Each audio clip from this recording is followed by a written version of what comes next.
तो जो शर्तें रखी जा रही है क्या उनमें समझौता हो पाएगा? साफ है कि ये बड़ा सवाल है, लेकिन इस पर क्या कोई बात और कोई प्रतिक्रिया, कोई एक टेबल पर आकर कोई एक निष्कर्ष पर निकला जाएगा कि ईरान की कार्रवाई से अमेरिका और उसके सहयोगी देश टेंशन में आ गए। अमेरिका का नुकसान भले ही सामने से नहीं दिख रहा हो, लेकिन ईरान ने उसे ऐसे जख्म दिए हैं जो बहुत लंबे समय तक अमेरिका को दर्द देते ही रहेंगे। कैसे? आपको बताते हैं कि टारगेट अधूरे रहे हैं, लेकिन इस वक्त अमेरिका इस टारगेट के अलावा भी बड़ी समस्या झेल रहा है। टारगेट अधूरे ईरान में लक्ष्यों को हासिल नहीं कर पाया अमेरिका, और इसलिए जंग में पिछड़ता हुआ बताया जा रहा है। साथ ही ईरान लगातार अमेरिका के हमलों का जवाब दे रहा है। अयातुल्लाह अली खामेनी की मौत के रूप में शुरुआती सफलता जरूर मिली, लेकिन इसके बाद सारे टारगेट्स अछूते अधूरे दोनों ही रह गए।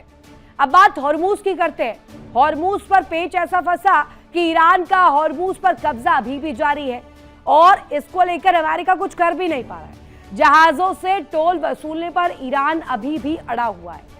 अमेरिका की हॉर्मूज पर नाकेबंदी भी बेअसर साबित हो रही है, क्योंकि ईरान इससे टस से मस नहीं हो रहा है। आर्थिक नुकसान भी डोनाल्ड ट्रंप को अमेरिका को झेलना पड़ रहा है। वो कैसे? ईरान ने सस्ते ड्रोन्स का इस्तेमाल किया, सस्ती मिसाइलों का इस्तेमाल किया इस जंग में। अमेरिका की लाखों डॉलर की मिसाइलें बर्बाद हो गई हैं। अमेरिका की अरबों डॉलर के संसाधन तबाह हो गए, लेकिन परमाणु प्रोग्राम को ये तस्वीर और ये हिला नहीं पाया। परमाणु प्रोग्राम को लेकर जो दिखाया जा रहा था अमेरिका द्वारा कि वो परमाणु प्रोग्राम को रोक देंगे, लेकिन ऐसा अभी तक कुछ हो नहीं पाया। ईरान अब तक परमाणु प्रोग्राम पर काम कर रहा है, प्रोग्राम रोकने पर राजी भी नहीं हुआ है। संवर्धित यूरेनियम हासिल नहीं कर पाया अमेरिका। बमबारी से परमाणु केंद्रों को कोई खास नुकसान पहुंचा भी नहीं है, यानी टारगेट्स भी हिट नहीं हुए। अब बात सहयोगी देशों की करते हैं। सहयोगी भी दूर छटक रहे हैं। ट्रंप की बयानबाजी से नेटो देश में भी नाराजगी इस वक्त देखी जा रही है। ट्रंप की गुहार पर नेटो देश मदद के लिए आगे भी नहीं आए। बातचीत के जरिए हॉर्मूज खुलवाने की कोशिश में भी यूरोपीय कंट्रीज, ईयू कंट्रीज वो साथ नहीं दे रहे हैं। अब जंग में अमेरिका को बहुत भारी नुकसान हुआ है। ईरान ने अमेरिका की छवि को तार तार कर दिया है। जल्दी से हम आपको बताते हैं कि आखिर अमेरिका की छवि को किस किस तरीके का नुकसान हुआ है, क्या क्या आंकलन अभी इस वक्त सामने आ रहे हैं। सुरक्षा गारंटी पर भरोसा टूटना कारण नंबर 1। खाड़ी देशों का मानना है कि यूएस का सुरक्षा कवच अब भरोसेमंद नहीं रहा है, और इसी वजह से कह रहे हैं कि खाड़ी से अमेरिका उखड़ सकता है। दूसरा कारण, जहां ईरान का खाड़ी देशों पर हमले में यूएस ने उनके हाल पर छोड़ दिया है, यानी कि अमेरिका को उसी के हाल पर छोड़ दिया, कोई साथ नहीं, कोई यहां पर सहयोग नहीं किया गया। ईरान का खाड़ी देशों पर हमलों में यूएस ने उनके हाल पर छोड़ देने का जो रवैया है, इसने और ज्यादा इनिशिएट किया है और एस्केलेट किया है उस मूवमेंट को, जो इस वक्त नाकेबंदी के रूप में हम देख पा रहे हैं। अब कारण 1 तो हमने देख लिया। कारण 2 देखिए, यूएस के एयर डिफेंस सिस्टम केवल इजराइल के लिए इस्तेमाल किए जा रहे हैं। यूएस के एयर डिफेंस सिस्टम अभी सिर्फ और सिर्फ इजराइल के लिए काम किए जा रहे हैं, काम आ रहे हैं। अभी बाकी जो स्टेशन है, सीआई के हेडक्वार्टर्स है, जो अलग अलग कंट्रीज में या खाड़ी देशों में जहां से हमले हुए पहली दफा, वहां पर ऐसा कोई प्रोटेक्शन का फॉर्मूला दिया नहीं गया। सहयोगी देशों के ऊर्जा बुनियादी ढांचे असुरक्षित छोड़ दिए गए हैं। वहां पर किसी भी प्रकार का कोई ऐसा काम नहीं किया गया है जिससे उनकी सुरक्षा सुनिश्चित हो सके। अब चीन रूस अब क्षेत्र में केवल एक व्यापारी नहीं रहते हैं। कारण तीसरा यह है कि अब ये दोनों ही फ्रंट फुट पर आकर खेल रहे हैं, चाहे रूस हो चाहे चीन हो। वो अभी तक इनडायरेक्ट सपोर्ट कर रहे थे, लेकिन अब डायरेक्टली कॉल ले रहे हैं। चाहे युआन की बात हो या रूस यूक्रेन को लेकर जिस तरीके की पेचीदा शर्त रख रहा हो, अब डायरेक्टली सपोर्ट ईरान को करना शुरू कर दिया है। चीन और रूस भी अब इस क्षेत्र में सबसे ज्यादा व्यापार बढ़ाने के लिए अग्रसर हो रहे हैं। कारण 3 आपने जाना। अब आपको बताते हैं कि चीन और रूस का बढ़ता प्रभाव खाड़ी में देशों की रक्षा के लिए आगे ये आ रहे हैं। अब ये कहा जा रहा है कि वो तमाम कंट्रीज जो इस पूरी जंग का दंश झेल रहे थे, उन्हें प्रोटेक्ट करने के लिए भी चीन ने पूरा फॉर्मूला अख्तियार कर लिया है। सऊदी अरब ने रक्षा के लिए चीन की ओर कदम भी बढ़ा दिया है।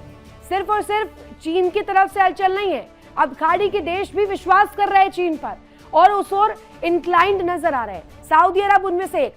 यूएई ने रक्षा के लिए रूस से हाथ मिलाया। एक तरफ सऊदी चीन के साथ हाथ मिला रहा है, यूएई रूस के साथ हाथ मिला रहा है। यानी अब भरोसा अमेरिका से छिटकते हुए अब इन कंट्रीज पर केंद्रित हो गया है। और इस वक्त यूएई ने रक्षा के लिए जो इस वक्त तकनीक और हथियारों को लेकर तस्वीर देखी है, जो रूस के साथ साझेदार कदमों के साथ वो आगे बढ़ना चाह रहा है, वो बहुत बड़ी तस्वीर दिखाता है चीन और रूस के प्रभाव को लेकर। अब डॉलर की बजाय युआन में व्यापार होने के लिए, इस रीजनल तौर पर आगे बढ़ाने के लिए भी बातचीत हो रही है कि अब डॉलर के कंपैरिजन में युआन का इस्तेमाल हो व्यापार के आदान प्रदान के लिए, उसे इंपोर्ट और एक्सपोर्ट में पूरी तरीके से एप्लीकेबल रखा जाए। अभी तक चीन में ये होता था, रीजनल तौर पर होता था, लेकिन अब पूरी तरीके से जैसे डॉलर में हम लोग अभी तक तस्वीर देखते आए कि एक्सचेंज होता रहा है, अब एक्सचेंज युआन में भी हो रहा है।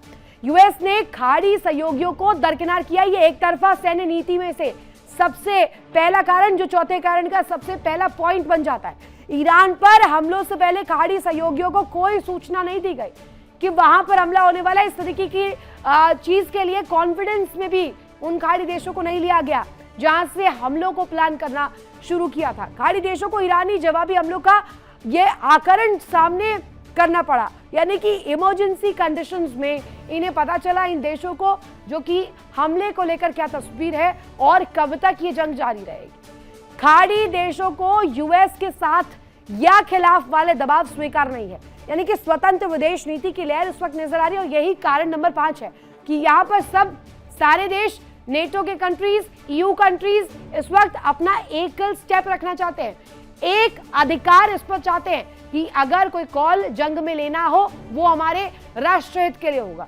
रूस और चीन के साथ संतुलित संबंध को प्राथमिकता देना हो, ये भी एक पहलू इसका है। अब स्वतंत्र विदेश नीति को लेकर तो आपने जान लिया तस्वीर किस तरीके की बन रही है, लेकिन अमेरिका जो अब अलग थलग पड़ता हुआ नजर आ रहा है इस पूरे वर्ल्ड ऑर्डर में। अभी इस पहिए को अगर देखेंगे आप तो ये पहिया भी घूम रहा है वर्ल्ड ऑर्डर का, जहां अमेरिका इस वक्त सबसे निचले पायदान पर नजर आ रहा है। अमेरिका की छवि को सबसे बड़ा नुकसान ट्रंप की बेलगाम बयानबाजी से हुआ है। राष्ट्रपति ट्रंप ने ईरान को लेकर कई बार ऐसे दावे किए जो कभी पूरे ही नहीं हो सके। दुनिया के सामने ट्रंप के दावे और हकीकत के बीच जब ये कॉन्ट्राडिक्टरी स्टेटमेंट्स आए तो लोगों का ट्रंप के बयान से भरोसा उठना शुरू हो गया। अब आइए आपको बताते हैं कि ट्रंप के वो कौन कौन से दावे हैं और कौन कौन से वो तस्वीर है, वो बयान है जिसके जरिए वास्तविकता बनाम हकीकत की ये जो लड़ाई है ये अमल में आई है, ये सामने आई है लोगों के सामने सवाल के रूप में। खाड़ी में ट्रंप का वॉर शो फ्लॉप है। क्यों? हम कह रहे हैं यहाँ पर हकीकत और मकसद में दोनों में फर्क नजर आ रहा है। मकसद क्या था पहले जानते हैं। ईरान पर हमला करके नक्शे से मिटाने की कोशिश थी, लेकिन वो मकसद कामयाब नहीं हुआ। हकीकत क्या थी? दोगुनी ताकत से ईरान ने पलटवार किया। दूसरे मकसद की ओर चलते हैं। मकसद ये था कि ईरान में रजीम चेंज, यानी कि रजीम चेंज करना डोनाल्ड ट्रंप चाहते थे कि अयातुल्लाह अली खामेनेई को उतार फेंके सत्ता की उस गद्दी से और वहां से एक ऐसा पिट्ठू फिट किया जाए जो कि डोनाल्ड ट्रंप के इशारे पर काम करे, अमेरिका के इशारे पर काम करे। लेकिन ऐसा कोई बदलाव हुआ ही नहीं। हकीकत ये रजीम चेंज हो ही नहीं पाई। अभी भी जूनियर खामेनेई इस वक्त काबिज है गद्दी पर। अब मकसद जो तीसरा है जिसकी ओर हम बात कर रहे हैं रजीम चेंज के बाद, मकसद जो अभी तक पूरा नहीं हो पाया और ये वॉर शो डोनाल्ड ट्रंप का फ्लॉप हो गया है। ईरान में जन आक्रोश भड़काने की कोशिश जो शुरू से ही वो करते आए, जिसका हवाला देते हुए ईरान सेफ नहीं है, इस बात की प्रतिक्रिया भी डोनाल्ड ट्रंप ने दी थी। हकीकत क्या है? जंग में ईरान के लोग एकजुट हो गए। एक तस्वीर आज भी हमने दिखाई जहां सड़कों पर लोग कैसे नजर आ रहे हैं सरकार की नीतियों को यहां सामने रखते हुए, और वो जो काउंटर कर रहे हैं अमेरिका को लगातार पलटवार दे रहे हैं, उन नीतियों को सपोर्ट और उनको सहयोग भी करते हुए लोग नजर आए हैं। अब सबसे अहम मुद्दा, सबसे अहम मकसद परमाणु कार्यक्रम खत्म करने की कोशिश, ये भी अचीव नहीं हो पाया क्योंकि ईरान अभी तक हकीकत में परमाणु कार्यक्रम पर ईरान पीछे ही नहीं हटा है। अब इसके अलावा मकसद जो है परमाणु कार्यक्रम के अलावा हॉर्मूज पर अमेरिकी कंट्रोल बनाने का, अमेरिकी कंट्रोल स्थापित करने का, लेकिन हॉर्मूज पर भी कोई चारा चल नहीं पा रहा डोनाल्ड ट्रंप का। हकीकत यह है कि हॉर्मूज पर ईरान का कंट्रोल अभी भी बरकरार है और नाकेबंदी बेशक से कर दी हो डोनाल्ड ट्रंप ने ईरान के खिलाफ, लेकिन ईरान अभी भी पूरी तरीके से उसकी चाबी रखे हुए है हॉर्मूज को संचालित करने के लिए, वहां पर टोल लगाने के लिए हर दिन एक नई तस्वीर दिखा रहा है। अब बात प्रोजेक्ट फ्रीडम की करते हैं। जो शुरू होने से पहले खत्म हो गई। प्रोजेक्ट फ्रीडम से हॉर्मूज खोलने की कोशिश जरूर की गई, लेकिन उसे 48 घंटे में ही रद्द करना पड़ गया डोनाल्ड ट्रंप को, क्योंकि उसके रेपरकशन सामने आ गए। सहयोगी देश भी साथ नहीं दे रहे, तो प्रोजेक्ट फ्रीडम किस तरीके से सफल होगा? पहला ऑपरेशन एपिक फ्यूरी भी फेल हो गया। अब ईरान के वर्चस्व के कारण प्रोजेक्ट फ्रीडम पर पूरी तरीके से रोक लग गई है। यह हकीकत आज की तारीख की कि यहाँ हॉर्मूज पर भी कोई चारा डोनाल्ड ट्रंप का चल नहीं पा रहा है। अब ईरान को अपनी शर्तों पर झुकाने की कोशिश जो थी, वो शर्तें ईरान मानने के लिए तैयार नहीं है।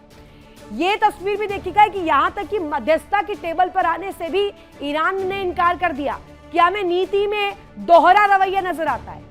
यहां डोनाल्ड ट्रंप कह कुछ रहे हैं, कर कुछ रहे हैं, और आज की हकीकत यह है कि ट्रंप के गुहार पर ईरान अपनी शर्तों पर सीज फायर चाहता है। अमेरिका की कोई शर्तें नहीं मान रहा है, सिर्फ शर्तें वही मानी जाएगी जो ईरान द्वारा रखी जा रही हो। देखिए इंडिया डेली 24/7 अब आपकी स्मार्ट टीवी पर। इंडिया डेली मौजूद है सभी डिजिटल प्लेटफॉर्म पर लाइव और लगातार। इंडिया डेली 24/7 हर दिन राष्ट्र को समर्पित।